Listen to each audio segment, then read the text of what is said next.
Shalom. Before I begin this video, I want to give all praise, honor, and glory to Yahweh, Bahashem Yahweh Shai, Bahashem Rachak Wadash. Double honors to the apostles and the elders of Great Millstone. They continue to rule very well to this very day. That is feeding the flock through the spirit and power of Yahweh Bahashem Yahweh Shai. And also as well, Shalom to the hopefully elect as well. That's continuing to labor in this work and continuing to spread this gospel to the other members of the hopefully elect in faith, in truth, and sincerity, and all charity. Now, it's going to be a response video to, a recent addition to the doctrine that IUIC, which stands for Israel United in Christos, the addition to their doctrine, in which, more and more as time goes on, you're seeing the doctrine of IUIC being indicative to the doctrine of just your average everyday church, okay, which pushes the narrative of the American dream, okay, by way of the prosperity doctrine, because that's the same doctrine that IUIC, as you see, and it's going to continue to be even made more manifest, that IUIC does not have the best interests of the nation of Israel. And not just that, just Yahweh Bahashem Yahweh Shai. Okay? Because now they're saying that you have to get a marriage certificate in order to have your marriage to be recognized.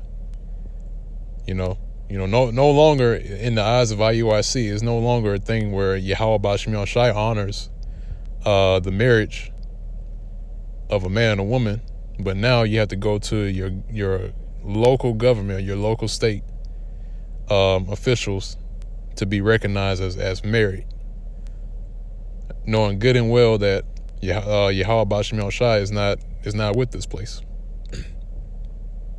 Okay? And that this kingdom is not for us, okay? This is not his kingdom that's set up, okay?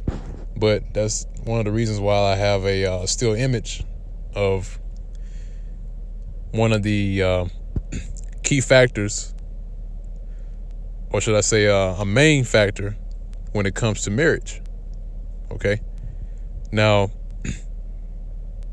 this is a signet or a token, right, of a woman's virginity, okay? And this is taken, or this is used in cases to where something, comes up concerning a marriage, okay? And is also used as a sign that she was indeed a virgin, that she has not played the harlot, she's not played the whore, and she's not committed adultery, okay? Because this token was used in occasions to where not just for the sign that she was a virgin, she wasn't taken in whoredom, but also as well if a man makes an accusation about the woman, and that token of virginity can be presented, showing that this is his wife, okay? And actually the scripture is going to explain it even better than I can. And let me go ahead and jump into it here. Now, the case of having a token of virginity is taken in Deuteronomy, the 22nd chapter, and it starts at verse 13. I'm gonna read it. It says, "If any man take a wife and go in unto her and hate her, and give occasions of speech against her, and bring up an evil name upon her, and say, I took this woman, and when I came to her, I found her not a maid." In other words, when the man has lain down with a woman and he makes an accusation that she's not a virgin, right? Verse 15 says, "Then shall the father of the damsel and the mother take and bring forth the tokens of the damsel's virginity unto the elders of the city in the gate. And the damsel's father shall say unto the elders, I gave my daughter unto this man to wife, and he hated her. And lo, he hath given occasions of speech against her, saying, I found not thy daughter a maid. And yet these are the tokens of my daughter's virginity. And they shall spread the cloth before the elders of the city, and the elders of the city that shall take that man and chastise him. Okay. In other words, he lied about her. All right. And this is one of the cases to where the token of virginity is presented. But this token was not only used for that occasion, but also that token was used as a sign, which that's the word token means, a sign. So it was used as a sign of the marriage between the two, and that it is a lawful marriage. Okay. Now move on from there. There's another scripture I want to grab.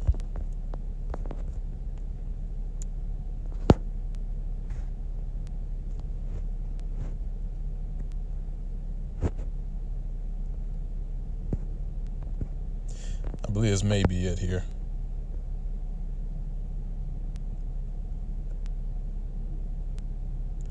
All right, here it is. So this is the book of Mark, chapter 10, verse 7. Okay.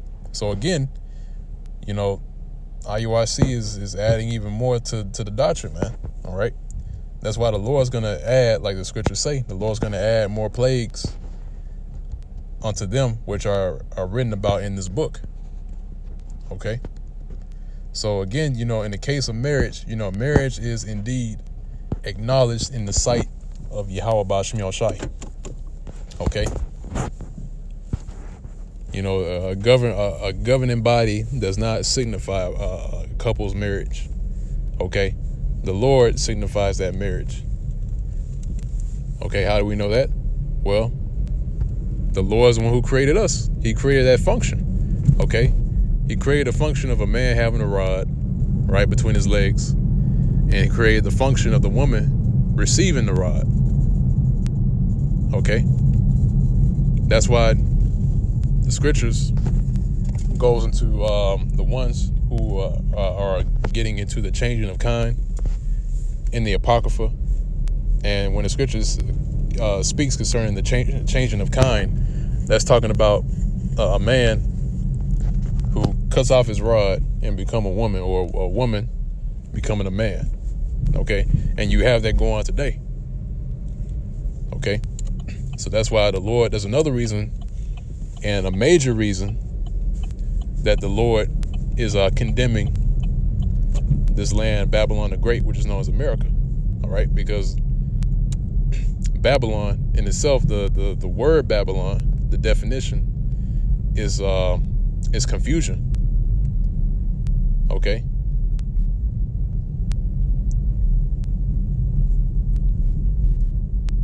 So that's why this place is deemed as Babylon the Great, because it brings about confusion. This is a place where, you can't even tell if you have to go into an investigation behind someone's history just to even figure out if they were a man or a woman at birth, or if they were a male or female at birth. Okay. So I'm reading Mark chapter 10, verse 7. It says, "For this cause shall a man leave his father and mother and cleave to his wife." Okay. "And they twain shall be one flesh. So then they are no more twain," all right, two separate people, "but one flesh." That's why when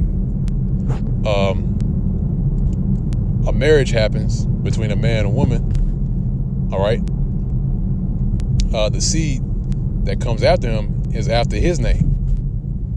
Okay. It tells you that in the book of Numbers as well. It said that that the sons of Israel were dictated, or the tribes that were a part of, they were dictated by their fathers. Okay.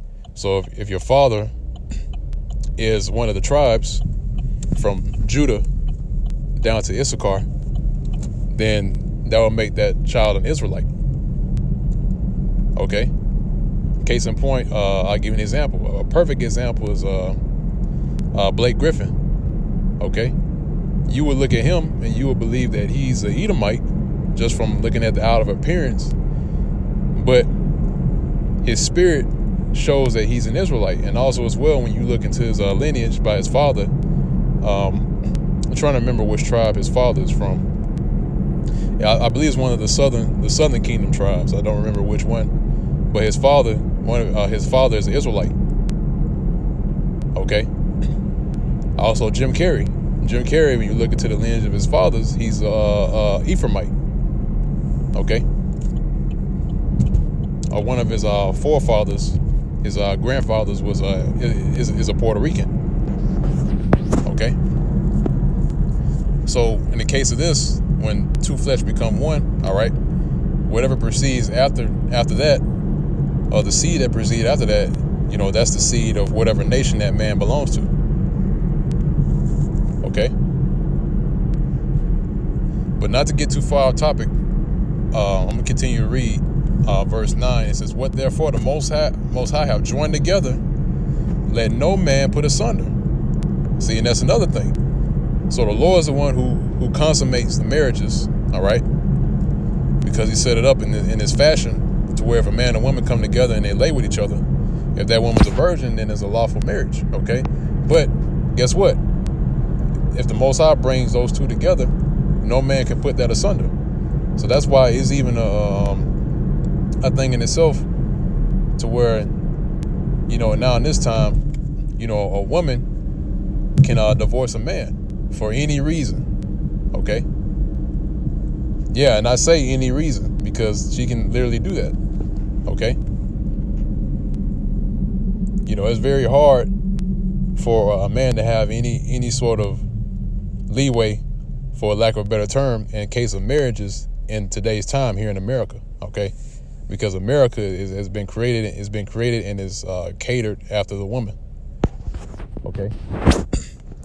That's why at the end of those divorces that happen, the man gets screwed over, okay? 9 times out of 10.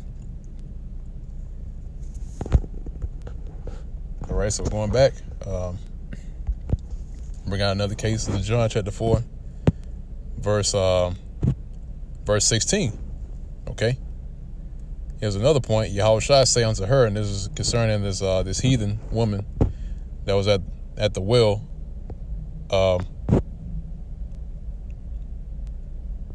It's in verse 16. It says, Yahushua saith unto her, "Go call thy husband and come hither." The woman answered and said, "I have no husband." Okay. Yahushua said unto her, "Thou hast well said, I have no husband." Okay. So he's saying, look, you say you have no husband, right? But verse 18, it says, "For thou hast had 5 husbands, and he whom thou now hast is not thy husband. And that saidest thou truly." Okay. So in the case of this woman, she has had 5 husbands. All right. And how was she able to have 5 husbands? Did that mean that she had to go to Rome? Because Rome had had a hold on the different lands that were there in that surrounding area. All right. Because they already captured Judea. All right. They captured Jerusalem and made it a vassal state already. So did that mean that she had to go to the Roman Empire, the Roman Caesar, to get a marriage license? No. That means that she had her 5 husbands that she laid down with them. She laid down with 5 men, okay, which deemed her having 5 husbands. Okay? And it says here the one that she has right now is not her husband. So she's had 5 husbands in the past, and the one she's with right now is not her husband because, well, more than likely they might have not laid down yet. Okay? Or the one that she's with right now.